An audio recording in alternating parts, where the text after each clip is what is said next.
Salut à tous, ici Marek pour une nouvelle vidéo review de mock. Alors le mock que je vais vous reviewer aujourd'hui n'est pas un mock récent, même pas du tout, puisque c'est un mock qui date de 2010, voire même de 2009, ce qui resterait à confirmer. Alors je vous le présente tout de suite. Le voilà. Alors avant toute chose, je tiens à vous prévenir que la review va peut-être être assez difficile dans la mesure où le mock ne tient pas vraiment bien sur ses pieds. J'utilise des petites pièces que je vous montrerai après, pour le faire tenir debout. Donc voilà, donc si le mock se met à tomber subitement pendant la présentation, pas de panique, c'est normal et voilà, on fera avec. Alors, ce mock, eh bien, comme je vous l'ai dit, il date de 2010, il est assez ancien, puisqu'il avait été créé à l'époque pour le projet communautaire Rollerscape. Alors, Rollerscape, qu'est-ce que c'est?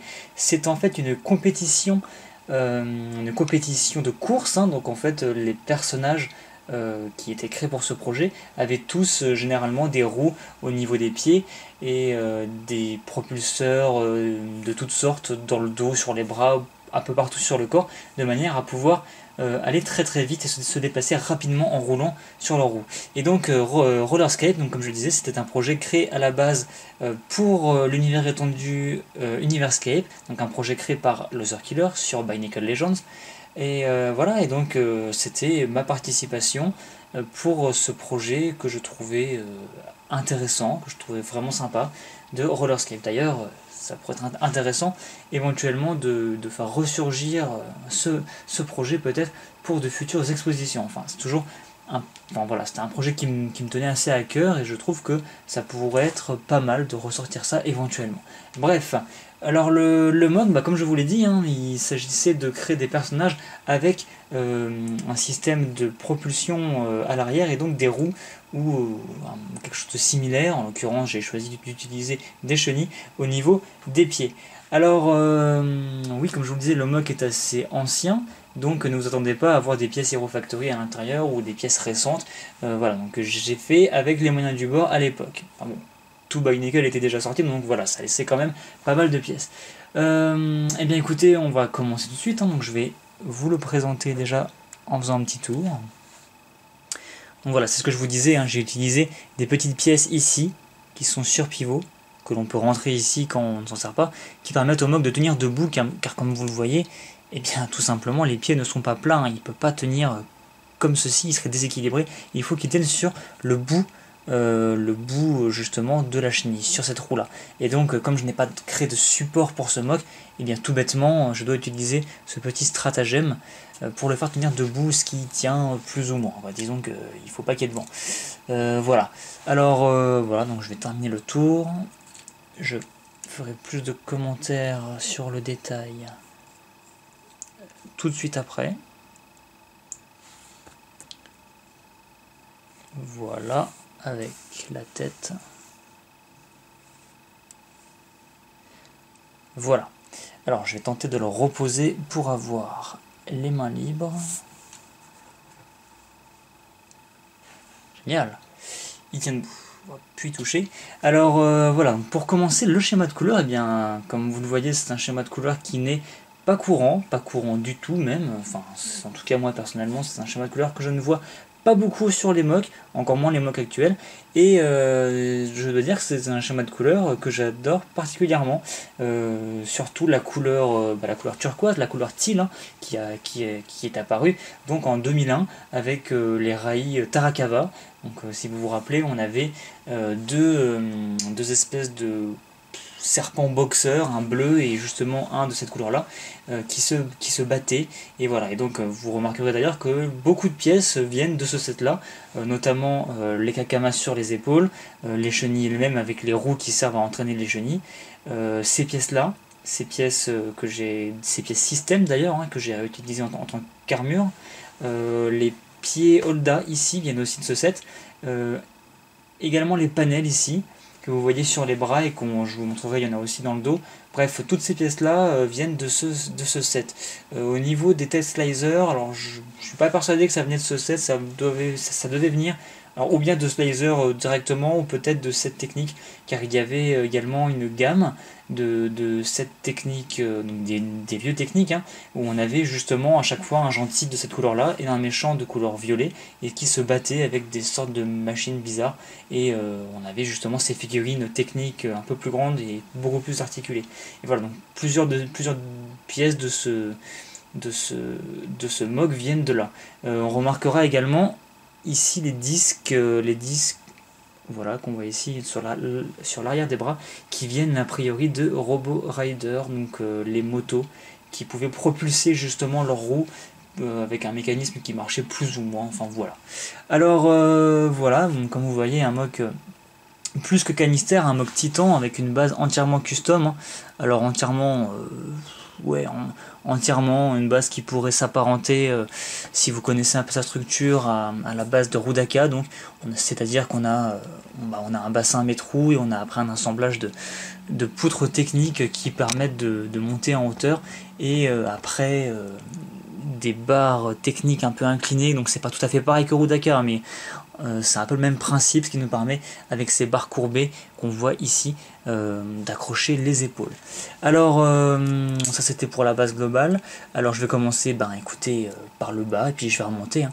Alors, les pieds, écoutez, voilà, on a une chenille, on a un assemblage de barres techniques ici qui permettent de maintenir les roues, donc d'un côté et de l'autre, tout bêtement, et on a la chenille qui passe ici. Comme vous le voyez, elle tourne, elle est tout à fait fonctionnel, et cet angle là, cet angle qui rentre vers l'intérieur ici, est obtenu grâce à ces pièces là, voilà, qui sont un peu arrondies, donc la chenille vient frotter dessus, et c'est ce qui permet d'avoir cette forme assez particulière. Donc voilà, rien de plus à dire. On marquera ici un petit propulseur créé avec, encore une fois, une roue de Tarakawa. Voilà. Donc le genou, donc ça c'est assez classique, hein. On a une ball joint qui est prise en tenaille entre deux pièces. En l'occurrence, c'est à nouveau cette pièce-là. Donc voilà, une technique que vous pouvez réutiliser pour créer des membres custom et pas vous contenter d'utiliser les pièces, les pièces de base, quoi. On a ensuite un connecteur, tout ce qui est de plus simple ici. Voilà, comme vous voyez, un élastique, hein, parce qu'à l'époque c'était la mode, et voilà, et ensuite pour cacher un peu la misère, on a cette tête de slicer qui, comme vous le voyez, ne tient pas trop. On a ce pied Holda avec cette roue dentée ici, voilà, pour ajouter un aspect un peu mécanique, et cette pièce de Tarakawa système, hein, donc voilà, je le dis à nouveau, une pièce système, hein, qui était présente sur l'armure du Tarakawa, qui vient ici faire un office de genouillère et qui vient à nouveau cacher un peu la misère. Donc des jambes assez simples en définitive, rien de bien particulier à dire dessus. Donc là tout le travail a été, enfin je trouve, hein, la partie intéressante c'est vraiment ça, c'est vraiment les chenilles. Alors ensuite je vais passer au bras parce que le corps est plus complexe. Donc le bras, comme vous voyez, hein, ça va aller plus vite parce que c'est beaucoup plus simple. On a bêtement des articulations bionicle de base, hein. La main, c'est simplement repris sur les Toa Holda, hein, avec des doigts qui sont faits via ces pièces-là, voilà, pour avoir une courbure. Donc on aurait pu utiliser les pièces noires articulées qu'on retrouve sur les Exoforce notamment, mais voilà, donc là en l'occurrence j'avais utilisé ça. Le tout monté sur double ball joint, du coup, voilà, pour avoir un maximum de mouvement. Et on a ces espèces de propulseurs qui, pareil, qui sont inclinables, hein, qui sont un assemblage en fait bêtement de deux pales techniques avec à l'arrière une roue. Donc vous voyez, hein, ce sont les roues qui avaient des sortes de personnages imprimés, même moulés et sérigraphiés dessus. Ces disques justement qui apparaissaient sur les Robo Rider et qu'il fallait collectionner. Et pour terminer, sur l'embout, on a une roue, donc une roue entièrement en caoutchouc. Donc oui, ça existait pour ceux qui ne le sauraient pas, qui sont apparus d'ailleurs, enfin je sais pas si elles viennent que de là, mais en tout cas moi je les ai connus sur les slicers, pardon, donc les Strawbots. Voilà, donc surtout c'était sur City me semble, quelque chose comme ça. Donc voilà, donc ces roues bien sympas qui du coup font des sortes de propulseurs au niveau des bras. Donc vous voyez, quand on plie le bras à 90 degrés, ça nous fait un bon gros propulseur. Et donc bien sûr le tout est parfaitement symétrique. Alors ensuite, le corps, j'ai dit que j'allais y venir, j'y viens. Alors, comme je vous l'ai dit précédemment, c'est surtout des barres techniques qui vont en hauteur. On a à nouveau tête de slicer avec cette pièce de Tarakawa pour encore une fois boucher un peu les trous, cacher la misère. Sur les côtés, à nouveau des pales techniques, ici et ici, qui permettent à la fois de donner un aspect un peu aérodynamique au mock, et en même temps de cacher le noir et de faire du volume. Donc voilà, rien de bien compliqué. Pour les pectoraux, on a placé en V des pieds Holda, avec des ball joints ici qui servent juste à combler le trou immonde que laisse la ball joint socket ici. Voilà, donc rien de bien particulier encore une fois. Voilà, ça fait du volume, c'est anguleux parce que le mock est assez rétro en fin de compte, mais voilà, ça fait le taf quoi. Donc on va se contenter de ça. Pour ensuite combler, le volume, et bien tout simplement les Kakama ici qui servent de grosses épaules bien rondes. Donc en fin de compte, comme vous voyez, voilà, des épaules symétriques encore une fois, qui servent à tout simplement à faire des bonnes grosses épaulières quoi. Donc ça c'est assez sympa dans la prolongation du V des pecs. Ensuite le dos, on s'aperçoit qu'on a à nouveau des pales techniques ici. Ça fait du coup un peu, enfin moi c'est mon avis, je trouve que ça fait un peu Transformers parce qu'on a des sortes de pales qui pourraient être en fin de compte des ailes de voiture, voilà, mais un peu enlevées, enfin une carrosserie démontée en fait, qui sont collées un peu partout, ce qui donne un peu cet aspect là. Enfin voilà, donc on en a deux ici qui servent pas à grand chose, qui servent encore une fois à donner un peu de style au mock. On a à nouveau un pied Holda ici qui fait un pic vers le haut, donc voilà, qui fait un peu de volume à l'arrière, encore une fois avec une ball joint pour boucher un peu le trou. Voilà, donc pour bien boucher le dos. On remarque ici qu'on a des petits tuyaux qui dépassent, voilà, c'est encore pour renforcer l'aspect mécanique. Et le plus important, ce sont tous ces ressorts. Alors ces pièces là justement, je sais pas d'où elles viennent, il me semble pas qu'elles viennent des Tarakawa, enfin quoique si, justement il me semble qu'ils étaient branchés sur suspension, donc si effectivement je crois bien que ces fameuses suspensions viennent des Tarakawa eux-mêmes. Si je me trompe, corrigez-moi. Donc on en a 6 en tout, dont 4 qui ne servent uniquement que pour la décoration, mais par contre 2 autres qui sont bel et bien fonctionnels et qui servent, comme vous le voyez, à soutenir les bras. Voilà. Donc si on appuie sur le bras, on voit que on a le ressort ici, enfin la suspension, qui s'enfonce. Donc ça, c'est assez sympa. Donc c'est suffisant pour maintenir le bras, même si le bras est comme ceci, le poids n'est pas suffisant pour le faire fléchir. Donc ça, c'est assez sympa. Et voilà, ça a rajouté un petit plus au mock, quoi. Et encore une fois, comme vous le voyez, un petit élastique, on va pas en dire davantage. Et pour finir, la tête, écoutez, une tête totalement custom. Donc j'avais vraiment pas d'idée parce que les têtes, selon moi, quand on construit un mock, c'est vraiment ce qu'il y a de plus dur à faire. C'est parce que voilà, alors franchement, on a deux choix, soit même trois choix.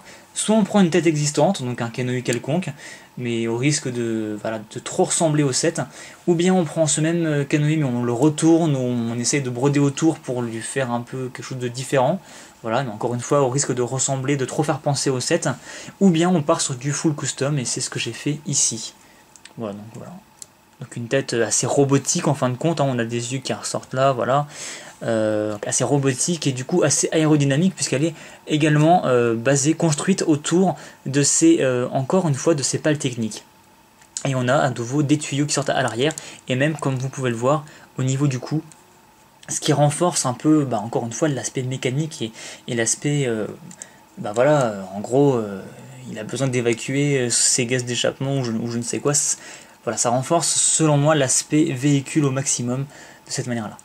Et bien écoutez, je pense qu'on a fait le tour pour ce mock, donc au risque de me répéter, c'est un projet qui me tenait vachement à cœur. Je trouvais que les mocks, notamment ceux de Loser Killer, étaient vraiment très très stylés, et je regrette, peut-être de ne pas m'être investi plus dans ce projet, ou même d'y avoir repensé. Je ne sais pas du tout ce qu'il en est. En tout cas, je trouve personnellement que ce serait assez sympa si ce projet pouvait refaire surface lors d'une expo, ou même sur les forums, sur les réseaux sociaux, ou même sur YouTube, enfin bref, je trouve que ça pourrait être intéressant de repartir là-dessus, car ce projet était vraiment intéressant selon moi. Donc voilà, c'est à peu près tout pour ce mock, encore une fois d'un autre temps, puisqu'il a maintenant au moins 4 ans, ça c'est sûr. Et voilà, donc voilà, c'est tout pour ce MOOC. Je vous dis à plus pour de nouvelles vidéos, et voilà, c'est tout, on se retrouve prochainement. Salut!